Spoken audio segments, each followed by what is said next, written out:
prior to the surgery, I had a couple heart attacks, had pneumonia 3 times a year, at least.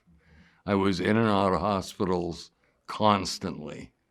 My daughter found me laying in bed, and I was totally out of it. Everything was shutting down. I was airlifted up to Abbott.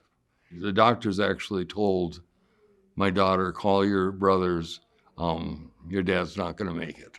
But the miracle is the staff at Abbott who actually brought me from the dead.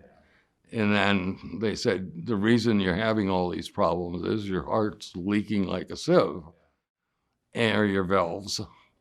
And you're a perfect candidate for the Tendynes, but we have to get you well first. My heart is so bad that they said, we can't do normal, cut you open type of thing because you'll never make it.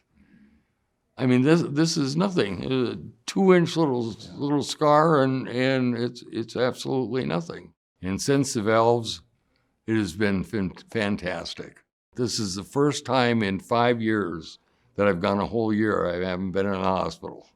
And I've been able to watch my grandchildren, who were just babies, now are in first and second grade, and it's incredible. I'm grateful to have one more day.